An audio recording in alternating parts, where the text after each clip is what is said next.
आसिफ भाई, ये जो किस्सा सुनाने जा रहा हूँ ना, ये मेरा अपना जाती है। अच्छा। ये उस दौरान की बात है जब हम इंडिया गए थे, मेरे बड़े भाई की शादी थी। तो बड़े भाई की शादी इंडिया में हुई है? इंडिया में हुई है, भाभी भी मेरी इंडियन है। अच्छा अच्छा। तो शादी अटेंड करने वहाँ गए थे। अब वहाँ गांव था, वो एक छोटा सा, उसका नाम था ये सहारनपुर।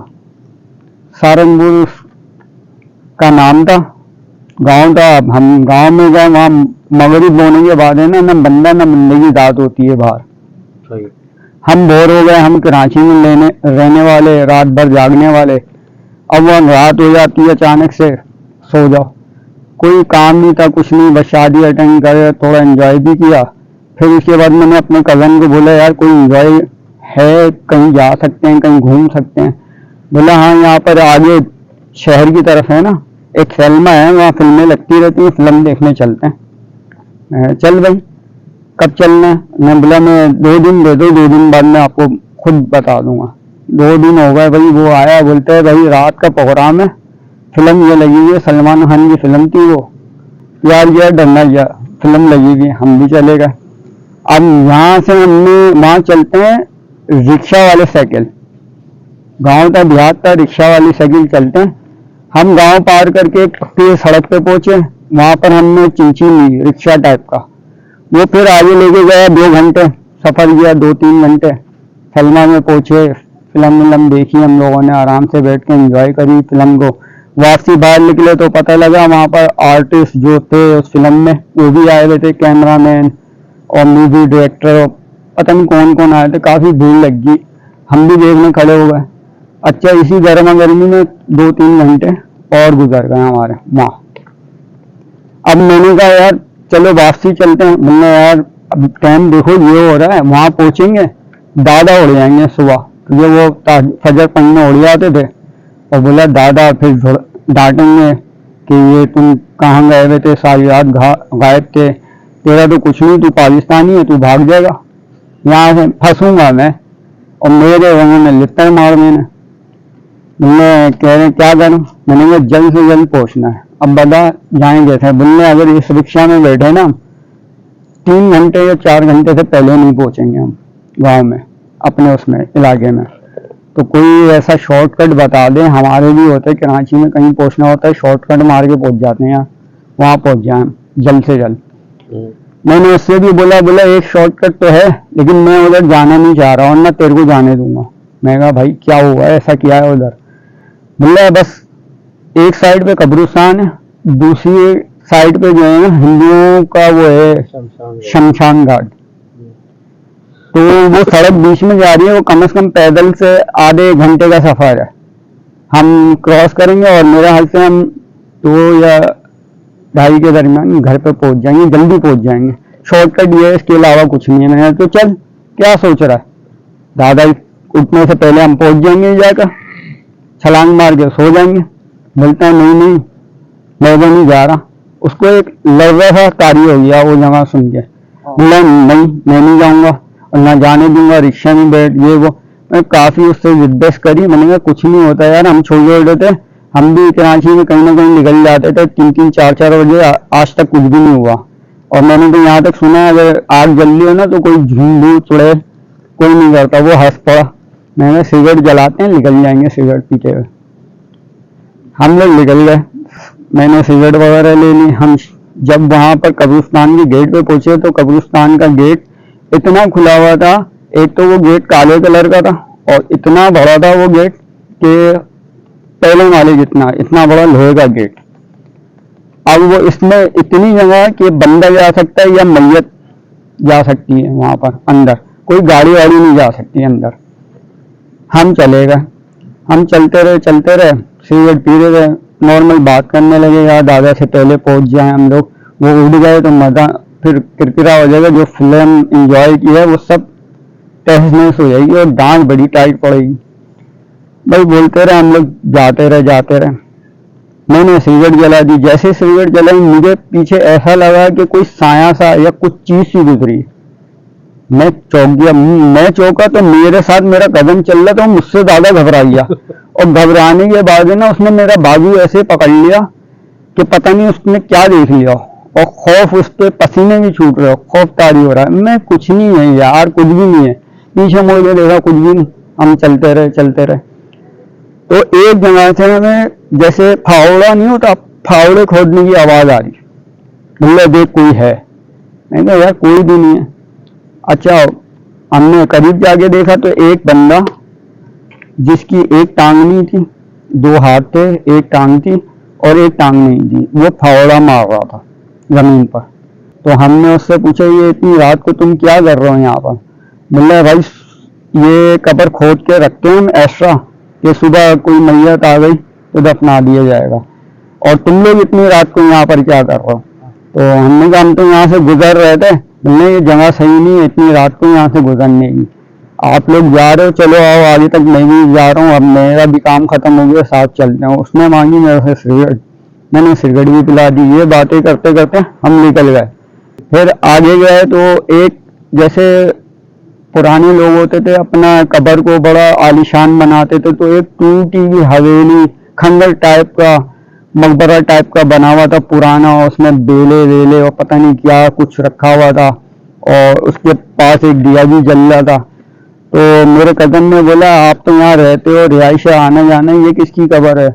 उसने बोला ये है एक चुड़ैल की कब्र, इधर है ना उसको जिंदा जला के इसके टुकड़े टुकड़े करके अलग अलग जगहों पे दफना किया हुआ, ये उसकी कब्र है। अब इस ये बात सुन के मेरा कजन और रोंगटे खड़े हो गए, वो और पकड़ रहा है, बोले ये तो और डरा रहा है हमें। मैंने कहा भाई डरने की बात नहीं है। कब्रिस्तान का जब कुछ पल बाद गेट आया, अब गेट था वो पूरा बंद। अब मेरा कजन बोल रहा यार ये तो बंद है, अक्सर खुला होता है, आज बंद क्यों है? मैं और मेरा कजन उसको धक्का मारना शुरू कर दिया कि खुले किसी तरह हम निकले। काफी कोशिश हो गई, वो खुला ही नहीं गेट हमसे। हमने कहा ये क्या चक्कर है यार, डोल लगा रहे हैं, वो बंदा भी डोल लगा रहा है, ये भी डोल लगा रहा है, गेट नहीं खुल रहा। खैर हमने उस गेट को चढ़ के फलांग गए। फलांग के जब नीचे गिरे तो एक ऐसी हवा चली कि वो गेट खुद ब खुद खुल गया, और हमने और मेरा कदम शक्ल देख रहे हैं, कह रहे हैं हमने इतना जोर लगा दिया ये गेट नहीं खुला, और एक हवा के झोंके ने इस गेट को हिला दिया और खुल गया। खैर जो हमारे साथ बंदा जा रहा था वो तो इधर चला गया, मेरा कदम मेरे साथ साथ और बाजू ऐसे पकड़ा हुआ कि जैसे मुझे तो असल उससे डर लग रहा था, जिस तरह नोचे जा रहा था मेरा बाजू खौफ से, तो मुझे उससे डर लग रहा था अपने कदम से कि यार भाई आहिस्ता कर ले, कुछ भी नहीं, अब तो बाहर निकल गए हम। खैर फिर आगे गए तो इन लोगों में कुछ ऐसा होता है वहां पर, वो जिसका हम नाम भी नहीं लेते, सुअर पालते हैं, तो सुअर का पूरा बाड़ा था, वहां से आ रही थी बड़ी गंदी स्मेल, बदबू। अब मेरा कजन बोल रहा है इस रास्ते से नहीं जाएंगे। मैंने कहा क्यों, इस रास्ते में अब इधर कौन सी चुड़ैल आ गई भाई तेरे को नजर? बोल रहा नहीं यहाँ से बदबू आ रही है यार, मेरे को नहीं बदबू बर्दाश्त है, तू यहाँ से चल। आगे गए तो एक हमारी जबान में बैलगाड़ी बोलते हैं और उनकी जबान में झोटा ठेला बोलते हैं, यानी ये गाय आगे होती है, एक बड़ा सा ठेला उसके पीछे लगा होता है, ब्लैक कलर की गाय होती है वो।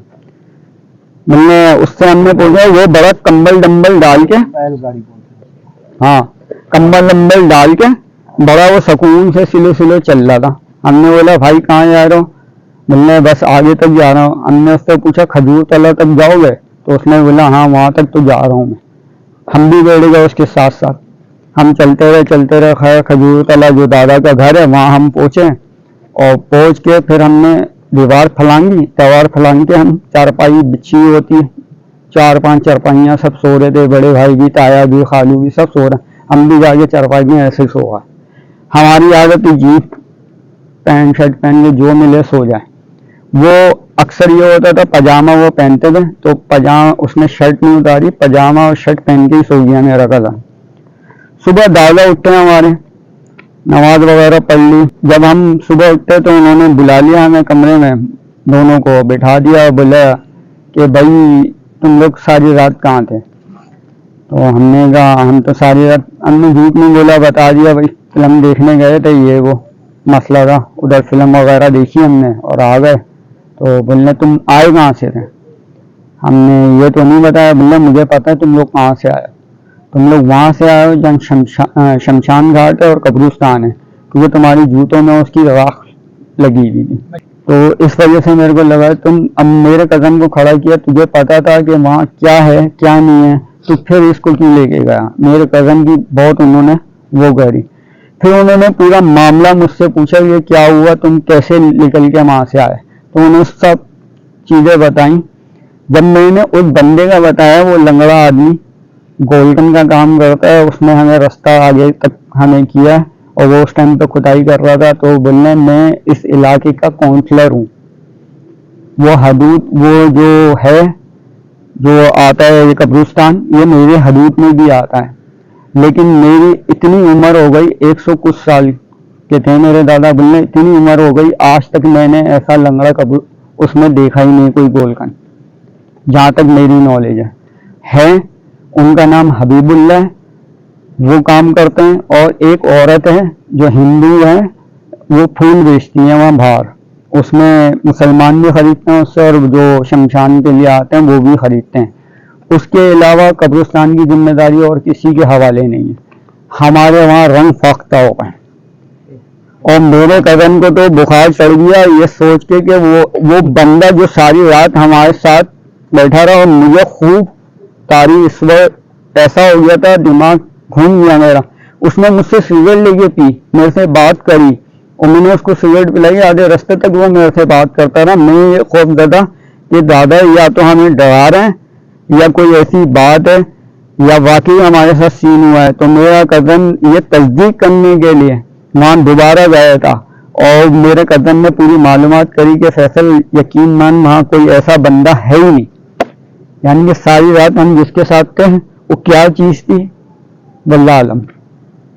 ये एक वाक़या हुआ है मेरे साथ। अल्लाह पाक ने जिन्नात को इतनी ताकत दी हुई है कि वो इंसानी रूप में आके अब वो उसने महसूस ही नहीं होने दिया इंसानी रूप में आके।